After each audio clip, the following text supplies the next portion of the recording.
Welcome, everyone. My name is Suzanne Hume, and I am the Educational Director and founder of CleanEarthForKids.org. We welcome you to our panel discussion. We have our amazing youth here and some very special guests that we're excited for you to meet. To start us off, Jillian, could you get us started? Yes, thank you so much, Suzanne. Hi and welcome. My name is Jillian and I work with Teams 3 and Teams 5. If you are a student watching this, you can earn community service by taking notes, creating infographics, art, music, video clips, or poetry about what you've learned. And there's more information on this at cleanearthforkids.org. So here at Clean Earth for Kids, we have 6 teams, and social, racial, climate, and environmental justice are all a part of what we do. If you'll go to our contest page at cleanearthforkids.org, you'll see a variety of contests like art and music and writing and poetry and dance and STEM projects and so much more. We have many contests K through 12 and challenges that everybody can take part in. If you like to write poetry, you can write poems about our air, our water, land, health, animals, and our forests.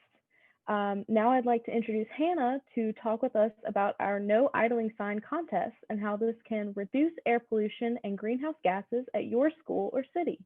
Hi, I'm Hannah Smith. Thank you, Julian. I am working with Team 3. I am the leader. So for you to enter our No Idling Sign contest, it's K through 12 youth members are encouraged to draw signs or use graphics to make a sign to remind people to turn off their engines while they are parked. Great job from Judith. So as you can see on the right side with the drawing, Judith has made a picture of showing how idling is harmful to our students and to people in general, because 1 minute of idling has more carbon monoxide than 3 packs of cigarettes. Also, you could help pass a no idling resolution at your school district or city. Information, video clips, and a resource packet can be found on cleanearthforkids.org for the no idling page. You are welcome to use my essay, 6 Reasons Why to Pass a No Idling Resolution, or write your own. You can email your school board or city council or speak at a meeting. So the first reason is car exhaust is toxic and contains carbon monoxide, nitrogen oxide, hydrocarbons, sulfur dioxide, VOCs, particulate matter, and benzene that can cause cancer, lung and heart conditions, and disorders and death.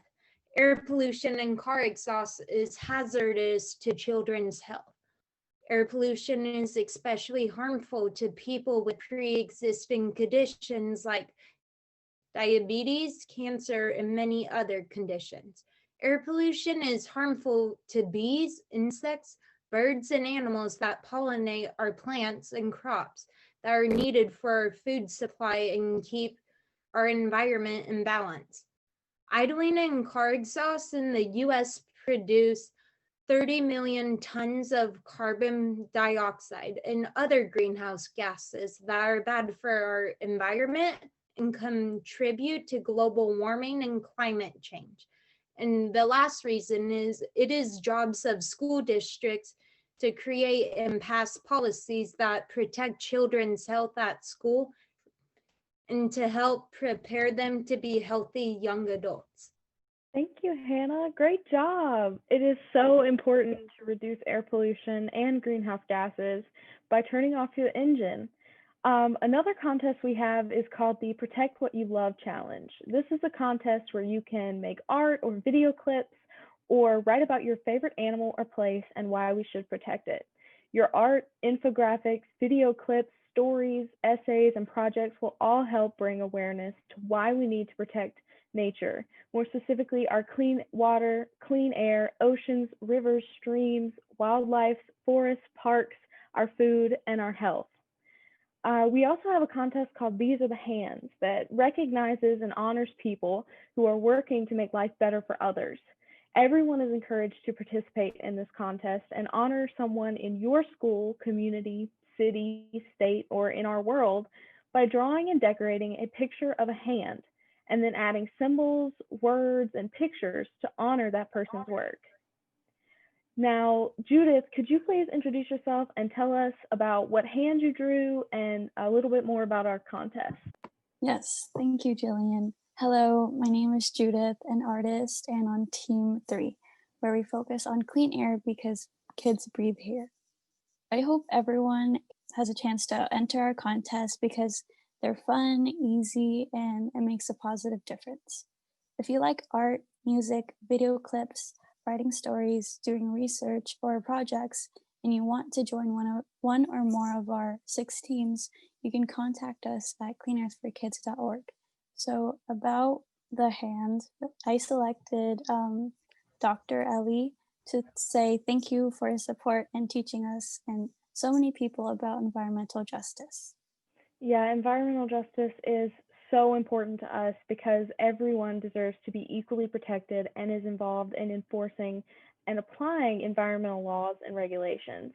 Everyone deserves to have a voice. What other hands have you drawn? Well, this week I actually drew this hand for Earth Justice.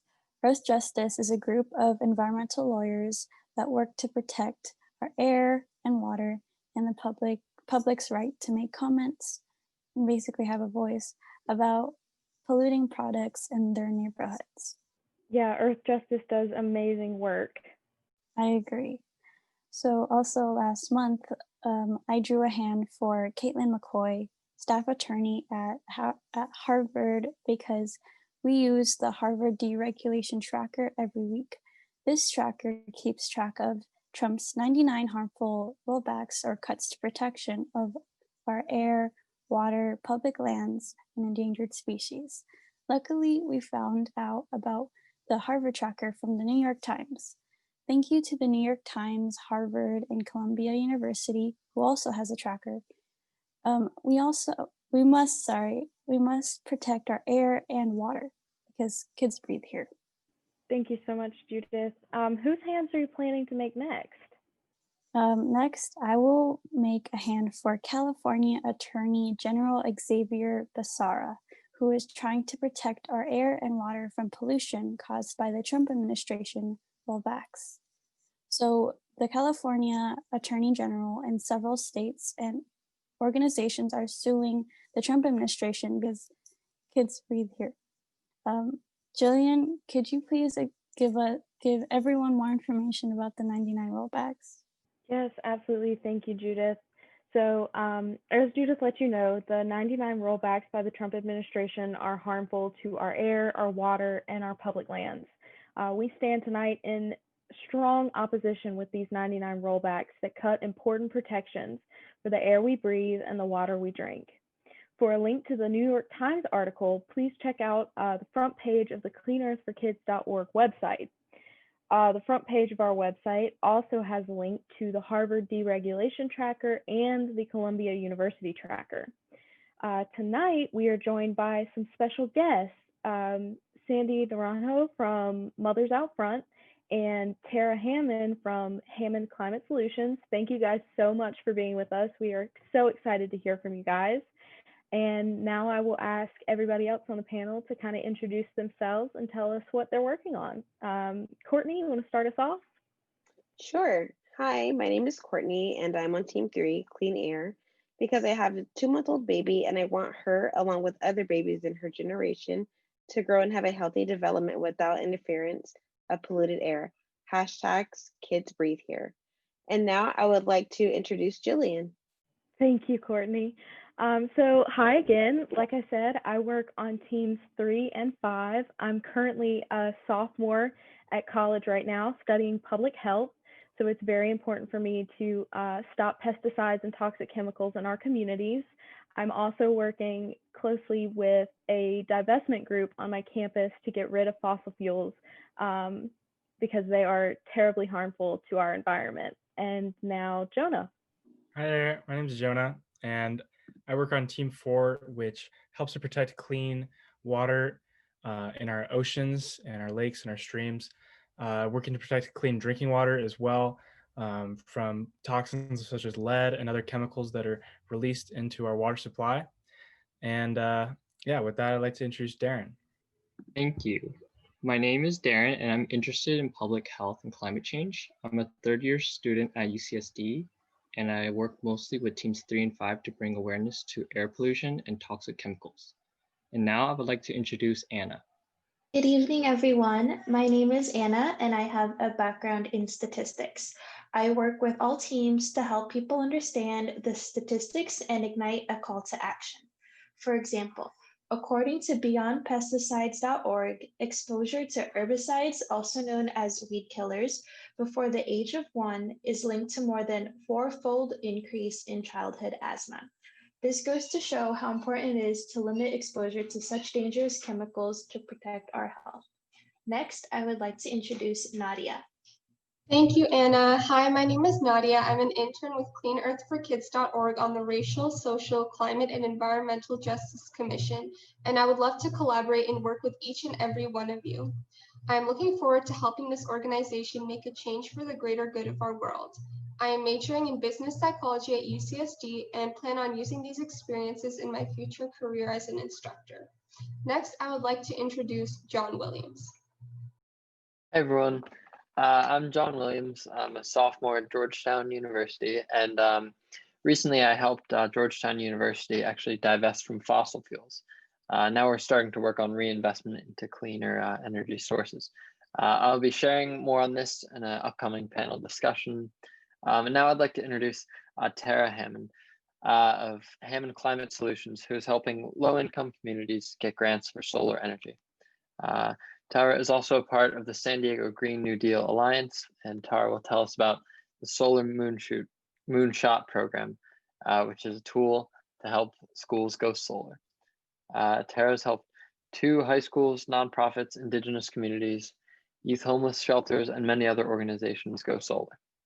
Thanks so much, John. It's my pleasure to be here. Thank you all for your time and the amazing work you guys are doing. I'm Tara Hammond, she, her, hers. So just a little bit about my company. I started it in February after 9 years in the solar industry. I felt like I wanted to make a bigger impact in addressing the climate crisis. So our mission is to expedite positive change for a just and livable future. Our 3 areas of focus are climate advocacy, policy, and project management. And the one project I'm going to be talking to you about tonight is the Solar Moonshot program. So the Solar Moonshot program is an initiative that helps nonprofit organizations across the United States afford the switch to solar. We issue $25,000 grants, and grants can be for solar and storage as well. Some schools are not nonprofits, but we can partner with a PTA or a school foundation to help schools go solar.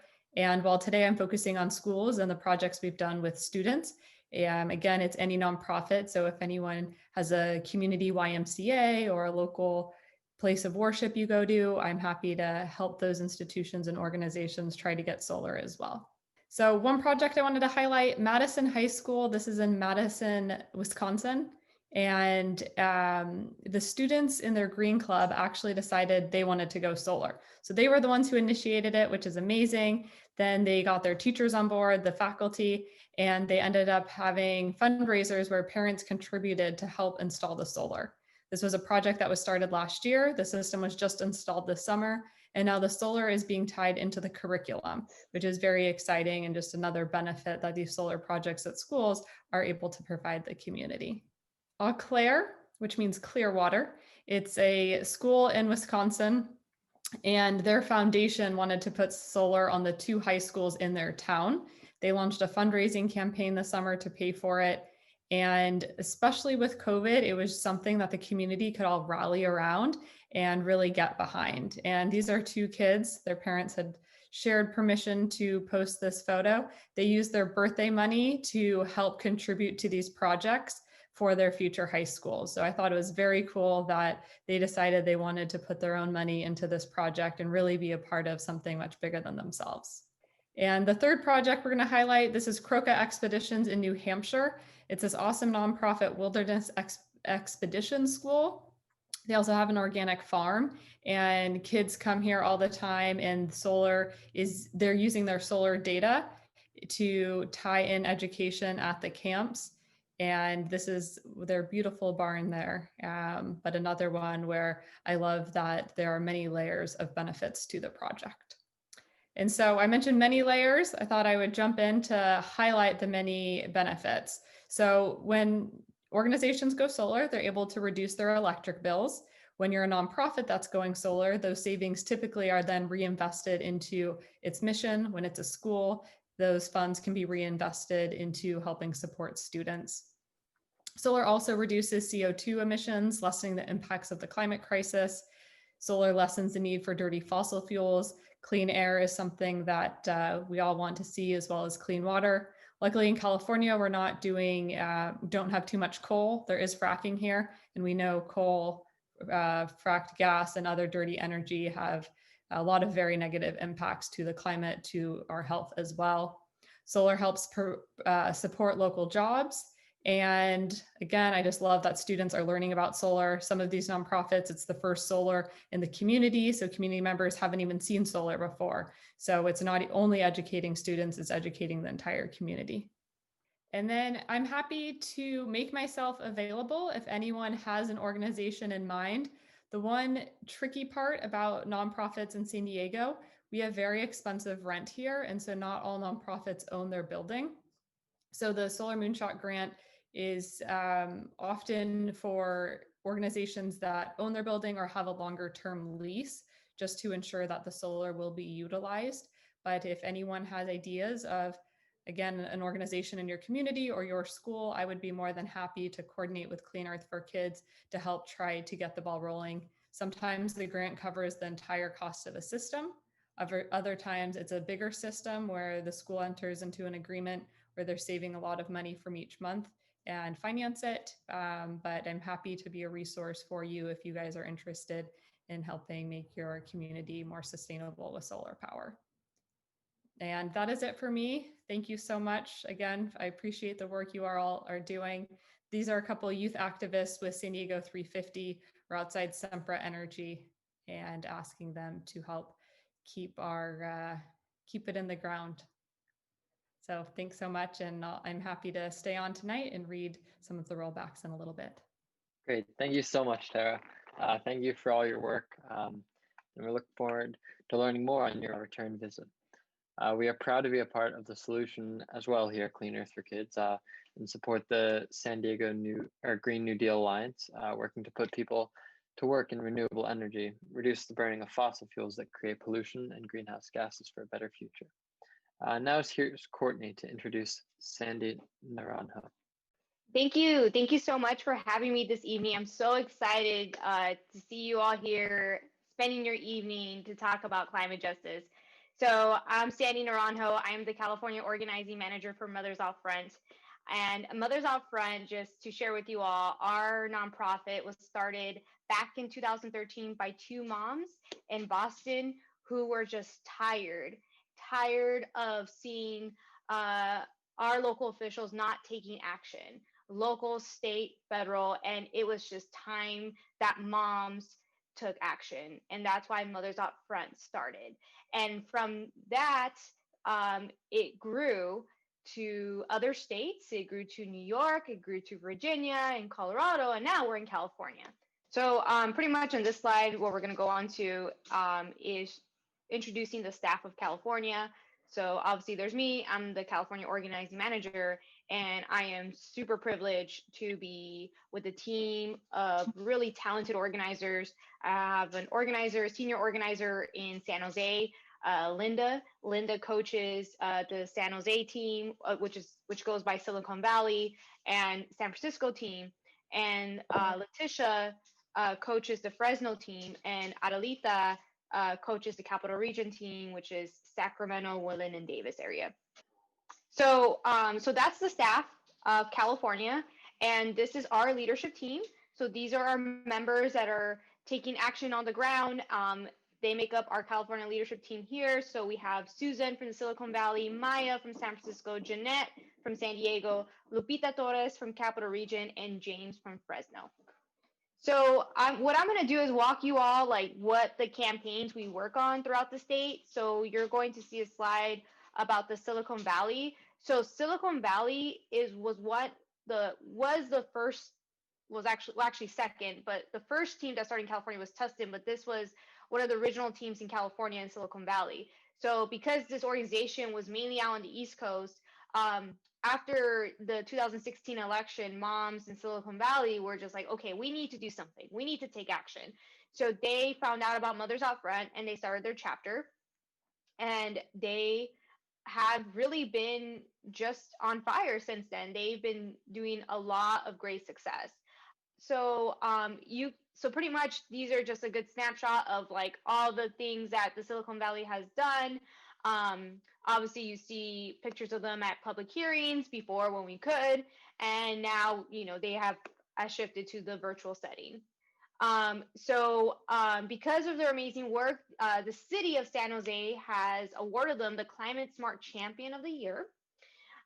They have over 1,900 Silicon Valley supporters from Gilroy to Palo Alto. So what are their biggest wins? They helped convince the city of San Jose to ban gas in most types of new buildings. They helped pass building electrification reach codes in 10 plus local cities in their area. They helped preserve 1,000 acres of open space in Coyote Valley, and they helped engage over 460 households in the San Jose Climate Smart Challenge, part of the American Cities Climate. And so these are the current campaigns, which is to pass reach codes in more cities and extend San Jose's gas ban to all new buildings. They're working on the Measure T, which is for open space. They're also implementing the Climate Smart San Jose project. They're fighting the charcoal extension. So what that is they're trying to prevent a freeway ramp next to a school.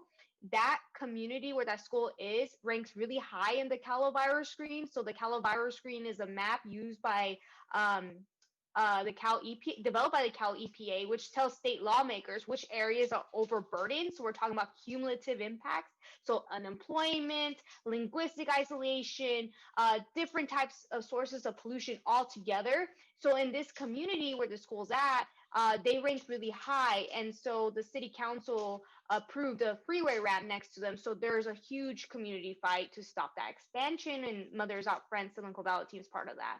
And one of the big things is obviously advocating for more public transit. And so going to San Francisco, they started after our Silicon Valley team, and pretty much what they've been doing up there has been pushing for declaration of climate emergency resolutions. They partner up with Moms Demand Action, which is another mothers group, but they don't talk about climate change. Moms Demand Action talks about gun reform or gun control. They do a lot of partnership. One of the other things they've done is the Green New Deal, tabling at schools. And so one of their biggest projects was trying to push the San Francisco Unified School District to implement a curriculum to talk about climate change and climate justice. So that's like one of their big things they're working on, but obviously with the pandemic it's shifted, but that's like one of their big goals. So we're going to go to the Capital Region team. So the Capital Region team was the third team in California to form. They're in Sacramento. So obviously their target will always be Governor Newsom and the state legislature. And so the next slide will show like what, the activities they've been doing. So pretty much they've pressured their congressmen to support the Green New Deal, which they were successful. That was right after the Paradise Fire, which many of them have suffered. They actually became displaced because of Paradise Fire. So those members know what it means to lose everything because of climate change. They've successfully pushed their Yolo County Board of Supervisors to adopt the climate emergency resolution. They develop a bus campaign to part of that implementation. They're developing series of workshops to train folks who want to do very similar what they did. They're very involved in the Stop, Drop, and Roll, which I'll get to in a bit. And obviously they have a Facebook page and you can follow them even if you're not in Sacramento, and you can see the amazing things they're doing. And in the next slide, we'll go into San Diego. So San Diego, we are a team that started after the Capital Region. We launched last year, And one of our first campaigns that we worked on was the electric school bus campaign. So our campaign was to convince school districts to move away on reliance on dirty buses to clean electric buses. With that, we were able to convince San Ysidro School District to adopt one of the first progressive electric school bus resolution. That resolution was drafted by Mothers Out Front, San Diego team, the International Brotherhood of Electrical Workers, Local 569, and Sierra Club California. With the pandemic, we've been doing all virtual meetings, and one of our last success was pushing the County Board of Supervisors to push the Air Pollution Control District to hire environmental justice staff. We know there's a link between air pollution and COVID-19 deaths, so it was very, very apparent and that we needed to put resources in our communities. And so we did that push and we won. That was back in September 30th. And actually, there's many of you that were part of those hearings. So thank you.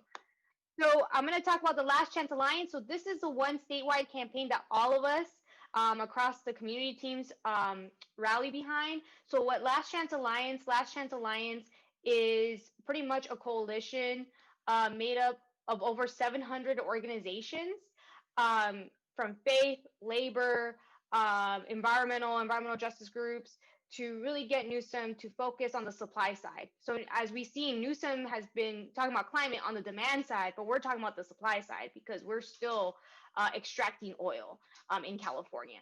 And so if you go to the next slide, our demands are pretty straightforward. It's stop new fossil fuel projects, drop existing oil production in a managed decline with a just transition lens, and roll out health and safety buffers. So one of the campaigns that we've done was AB 345. For those of you that are that may not be aware what AB 345 was, AB 345 was a bill to have setbacks between fossil fuel extraction and sensitive receptors such as homes, schools, and daycares. That bill made it out through the assembly, and it was in the Senate, and it failed by one vote. And our Senator Ben Hueso, voted against that. And it was very unfortunate that we lost that because there are even fracking loving states like Texas that has setbacks. And we don't have setbacks in California. And yet we want to claim we're progressive and we're a climate champion, but we can't even protect folks that are vulnerable to this extraction. And what we do know is that it's mainly brown and black poor families that live near these sites. So even though the bill failed in the Senate Natural Resources Committee, we're still going to continue in 2021 in the legislative year to put another setback bill. So moving from the legislature, with our focus with Newsom, we want to keep the pressure on Newsom. We've seen the fires happening. We know he's responding. He's had issued 2 climate executive orders, within the past 2 months. But we have to keep going because none of it says we're going to stop fracking. Actually, he says, I'm going to leave fracking to the legislature.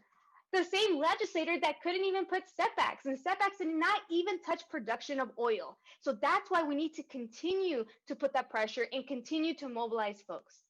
And with that ends my presentation, and I'm happy to answer any questions. Yusuf, you're always ready and ready to go. Yusuf, can you introduce yourself and tell us a little bit about the Equity and Justice Coalition and All Things Good North County? So can you give us a little bit of information about your organization? Okay. Hi, everybody. Thanks for having me here. Sorry for not having my live image up. I'm on 2 Zooms at the same time. I apologize. So North County Equity and Justice Coalition is a coalition of coalitions in North County and actually throughout San Diego as well. And what our job is to make sure that we highlight all things good North County, which is our motto. And what we mean by that is that no matter what social justice organization you hail from, we all have intersectionality when it comes to fighting for justice, whether it's earth justice. Earth justice is the same, and climate justice is the same as justice for the homeless, and the same as justice for animals, same as justice for the shoreline. when it comes to the climate, we talk about climate and environment, the environment of people of color versus everyone else, the environment of the indigenous brothers and sisters. So as you can see, these things they cross and intersect there. We should all be working in the same platform, giving each other updates on what's going on, letting people know when we need more assistance, when we need collaboration. And if you didn't know that there was a certain justice group here in North County, you can find out about it. Prior incarcerated youth is a high rising number. Homeless youth is a high rising number. And if you didn't know about that, you will come to the table and meet those people working on those things and broaden your outreach to those kind of things. And it's not mandatory. You don't have to intersect, but it's there for your reaching and for your taking. So Clean Earth for Kids is one of the allies on the North County Equity and Justice Coalition. So are other youth groups. One is Teens Against Racial Injustice, and another is Encinitas for Equity Youth Group. So I'm so proud to have all of these switched on, high-powered teens working together to do something awesome. Jonah, would you like to get us started to stand in opposition to Trump's rollbacks? Yeah, we here at cleanearthforkids.org stand in opposition to the Trump administration's 99 rollbacks of previous environmental regulations because knowledge is power, and to make a difference, we have to be informed about these things. So you can follow along with our slides or the article from the New York Times on the homepage of our website, cleanearthforkids.org. So with that, Jillian, could you please get us started with rollback number 1? Yes, absolutely. Thank you so much. So rollback number 1, weaken the rules for fuel economy and greenhouse gas standards for passenger cars and light trucks. This makes cars less efficient, burns more fossil fuels, resulting in pollution and greenhouse gas emissions. And for number 2, rollback number 2 revoked California's power to set stricter tailpipe emissions standards lower than the federal government, which results in, again, more pollution and more greenhouse gases. Rollback number 3 limited mercury from coal power plants, allowing more mercury, a neurotoxin that hurts children's brains, to be emitted from coal power plants. Rollback number 4, states now set their own standards instead of the Clean Power Plan that cut pollution and saved lives. So rollback number 5, canceled a requirement for oil and gas companies to report methane emissions. Methane is, of course, a powerful greenhouse gas. This is harmful to our climate because methane is linked directly to climate change, and oil and gas companies are directly linked to the release of greenhouse gases. Rollback number 6, revised and partially repealed a rule that limited methane emissions on public lands, including intentional venting and flaring from drilling operations. So now even more methane can be released into our atmosphere. Rollback number 7, weakened a rule designed to limit toxic emissions from major industrial polluters. Now big polluters can stop using pollution reduction technology, special filters, and monitors once they meet the new standards. Rollback number 8 limited a program that protected communities from increases of pollution from new power plants. This rollback is harmful because we must protect communities from air pollution. And rollback number 9 changed rules on how refineries motor pollution in surrounding communities. Without monitoring, no community is safe. Rollback number 10 weakened a rule that reduces air pollution in national parks and wilderness areas. And rollback number 11 weakened oversight of some state plans for reducing air pollution in national parks. So rollback number 12 cut air pollution regulations for 4 plants that burned waste coal. Rollback number 13 repealed rules meant to reduce leaking and venting of powerful greenhouse gases known as hydrofluorocarbons from large refrigeration and air conditioning systems, causing more HFC or potent greenhouse gases into the atmosphere. Rollback 14 told all agencies to stop using the social cost of carbon in their calculations, ignoring long-term benefits of reducing carbon dioxide emissions. So rollback number 15 withdrew guidance directing federal agencies to include greenhouse gas emissions in environmental reviews. Rollback number 16 revoked a goal to cut federal government greenhouse gas emissions by over 40% over 10 years. Then rollback number 17 repealed a requirement that state and regional authorities track tailpipe emissions from vehicles on federal highways. This rollback is very harmful because we must monitor air pollution. So rollback number 18 stopped the summertime ban on gasoline blend of 15% ethanol, which actually increases smog by a great deal. Rollback number 19 changed the rules to allow states and the EPA to take longer to develop and approve plans that cut landfill methane emissions. And rollback number 20 withdrew a proposed plan aimed at reducing pollutants, including air pollution at sewage treatment plants. Rollback number 21 proposed a weakening of requirements for companies to monitor and repair methane leaks at oil and gas facilities. Rollback number 22 eliminated methane emissions standards for oil and gas facilities and reduced standards limiting to the release of volatile organic compounds or VOCs, which can cause cancer. Rollback 23, I think a lot of us have heard of this, but it submitted a notice to withdraw the United States from the Paris Climate Agreement. Rollback number 24 proposed reducing carbon dioxide emission standards for new, modified, and rebuilt power plants. Rollback 25, reduce or end fines for power plant startups, shutdowns, and malfunction emissions. Rollback 26, propose limiting individuals and communities' challenge of EPA-issued pollution permits before a panel of agency judges. Rollback 27 made significant cuts to national monuments in Utah to allow mining and drilling recommended cuts to several more. Rollback number 28 lifted a freeze on new coal leases on public lands. Coal contains mercury and other neurotoxins and poisons water and our air. Rollback 29 lifted the ban on drilling in the Arctic National Wildlife Refuge, overturning 60 years protections for the largest remaining stretch of wilderness in the U.S. Rollback number 30 approved construction of the Dakota Access Pipeline less than 1 mile from the Standing Rock Sioux Reservation. Rollback 31 canceled water pollution regulations for fracking on federal and Indian lands. Rollback 32 dropped a proposed rule requiring mines to prove they could pay to clean up future pollution. Rollback 33 withdrew a requirement that Gulf owner rigs had to prove that they could pay for removing rigs once they stopped producing. Further, Rollback 34 moved the permitting process for some projects that cross international borders, like oil pipelines, from the State Department to the Office of the President. And this exempts that permit from environmental review. Rollback 35 limited how the Federal Energy Regulatory Commission considers the indirect effects of greenhouse gas emissions in environmental reviews of pipelines. Rollback 36 canceled an order that preserved ocean, coastal, and Great Lakes waters to allow more fossil fuel production.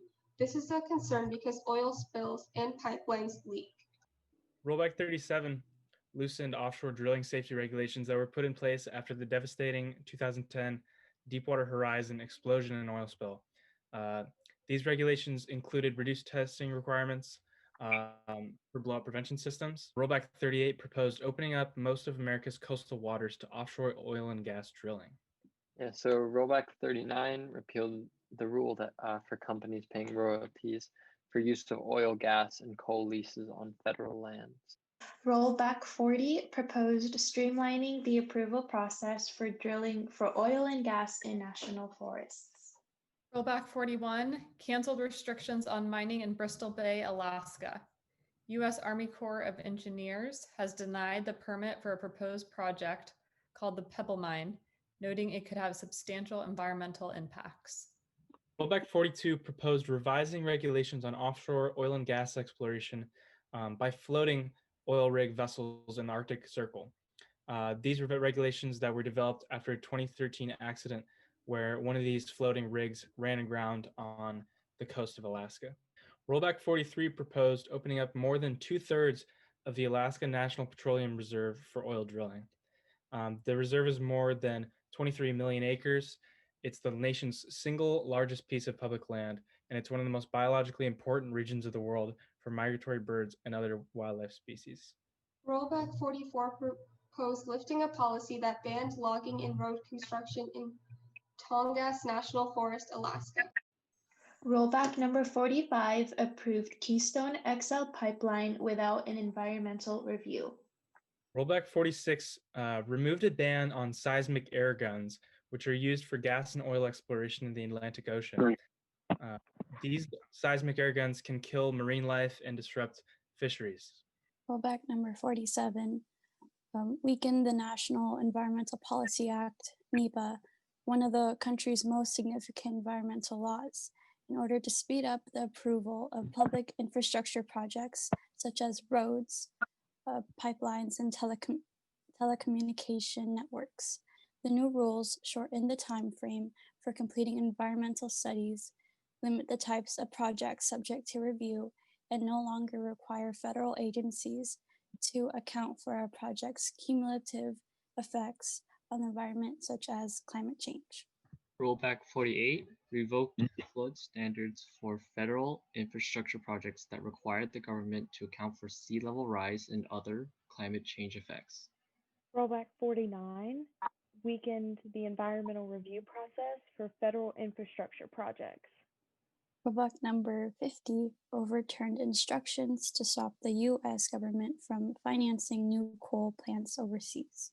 So Rollback 51 instructed federal agencies to minimize impacts on water, wildlife, land, and other natural resources when approving development projects.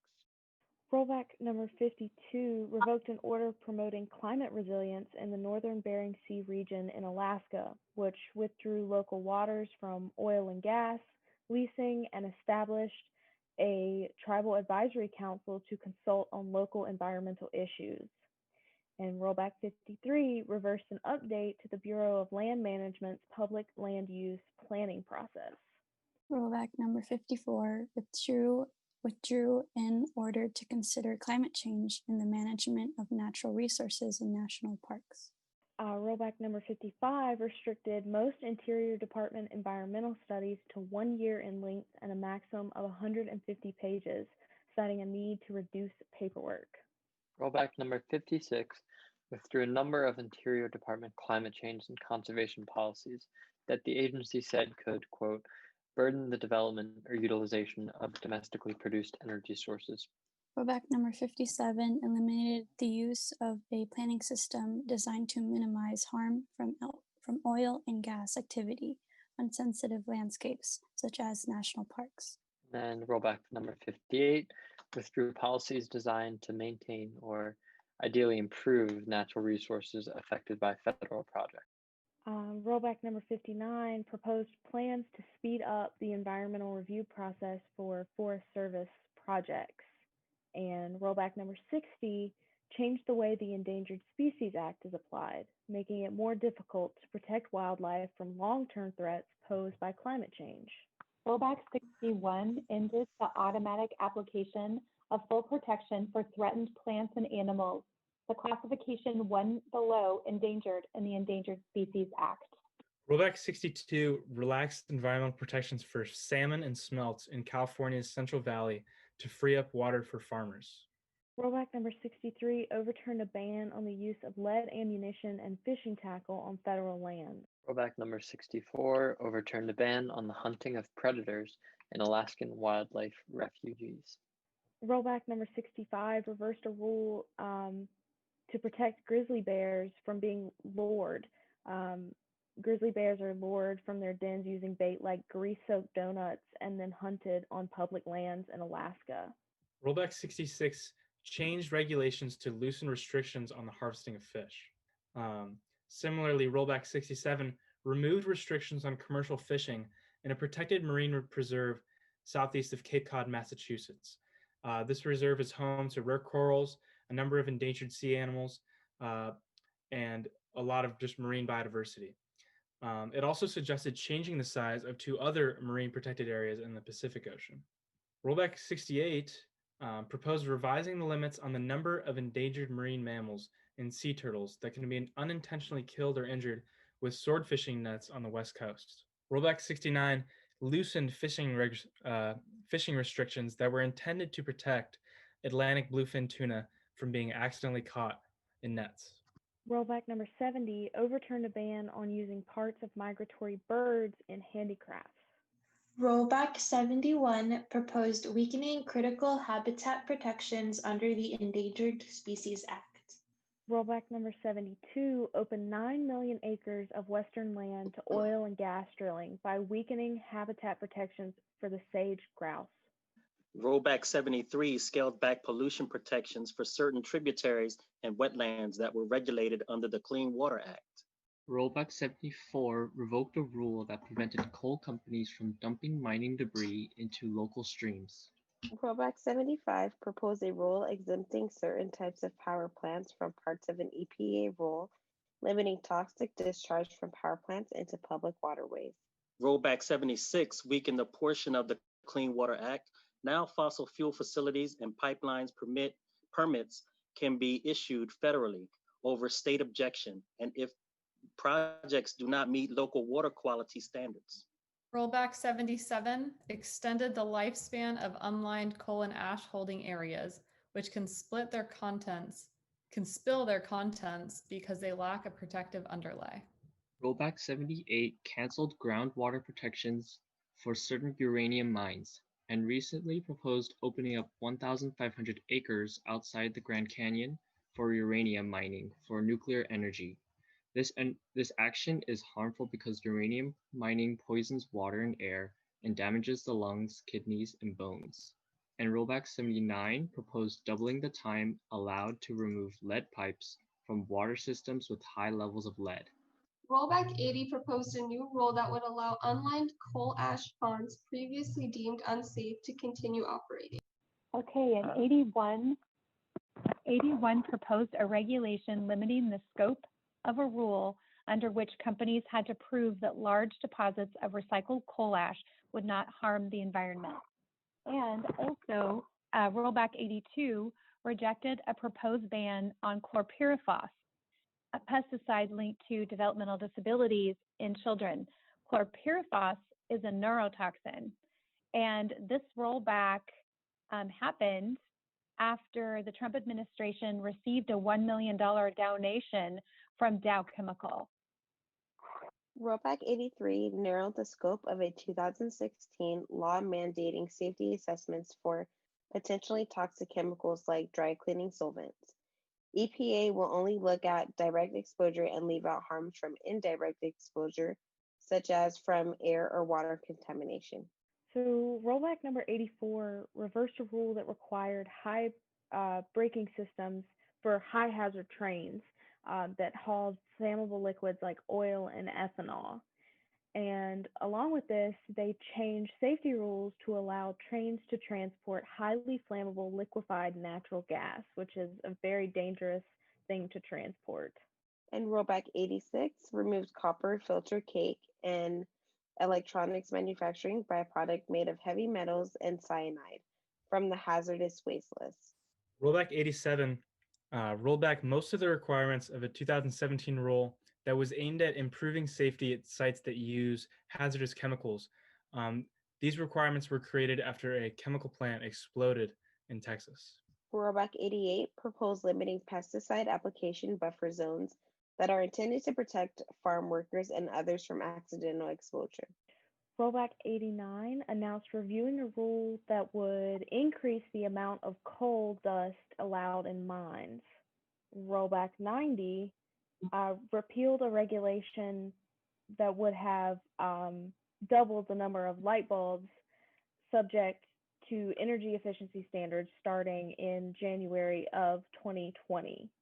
Rollback 91 changed a 25-year-old policy to allow coastal replenishment projects to use sand from protected ecosystems. Rollback 92 limited funding of environmental and community development projects through corporate settlements of federal lawsuits. Rollback 93 stopped payments to the Green Climate Fund a United Nations program to help poorer countries reduce carbon emissions.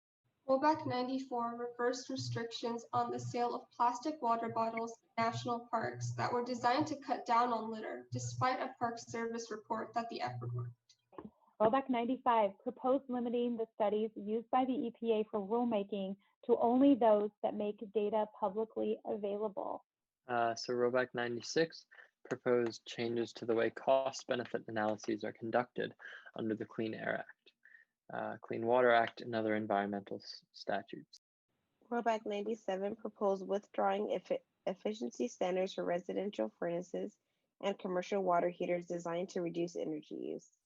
And Rollback 98 created a product category that would allow some dishwashers to be exempt from energy efficiency standards.